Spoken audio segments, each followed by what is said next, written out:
आमर गोटे आप्तवाक्य अच्छी असाध्य मणे जालस कर्मवीरता करे बस।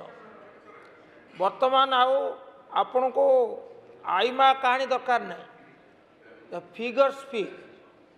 मान्यवर मंत्री अत्यंत स्पष्ट भाव में उल्लेख करिसंती जे आमर 5055 कोटी 19 लाख टंका ये जो 5T स्कूल योजना रे स्कूल मान को दिया जाई तार सौंदर्यकरण करा जाइछे, तार भित्तिभूमिर विस्तार करा जाइछे।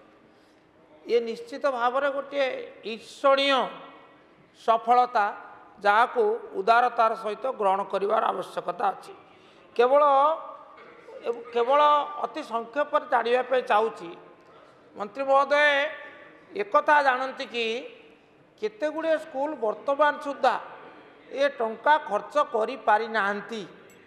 सरकार परिवर्तन होला परे सरकार तरफ कौन लिखित निर्देशनामा जाई नहीं जे कार्य हम ना, किंतु केतक सरकारी कर्मचारी अनुगृहित करने से कौन कर से बंद कर। तेणु मोर प्रथम अनुरोध हम मान्यवर मंत्री जो जो स्कूल मान को मंजूरी होइतिबा 5T स्कूल अनुदान खर्च करा जाए नाही ताकू तुरंत करने निर्देश देवे कि एक।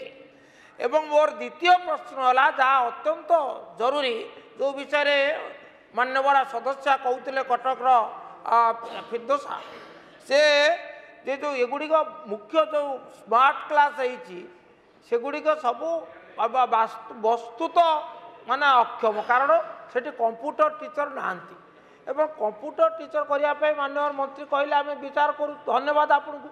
मु खाली गोटे निवेदन करने चाहे 5000 कंप्यूटर टीचर जो मैंने निजुक्ति पाई माने रिक्रुटमेंट होता परीक्षा देकर पास करते ऑन मेरिट से माने छटे बसचंती।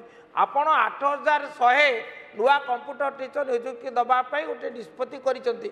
ये एक अभिनंदनीय निष्पत्ति, किंतु से जो 5000 छटे हेले जो माने इच्छुक जेहेतु से माने अभिज्ञ तेणु से कथा विचार को नेले भल हम। एक कथा टी बुझे कि विचार करेंगे कि एवं नहीं आपण देखु आपण से संख्यार छटे लाभ कौन अभिज्ञता दृष्टि से निश्चित भाव में भल आने मनोनीत नुहति से परीक्षा माध्यम आसी मेधा अच्छी अभिज्ञता अच्छी एवं जो आग्रह अच्छी कथा विचार करेंगे कि आउ शेष कथाटी है आपण खाली आवश्यक स्कूल शिक्षक शुणु दयाकर शुणु दयाकर शुणु खाली पड़ी जो शिक्षक पदवी गुड़िक पूरण करने तुरंत निष्पत्ति नेबे।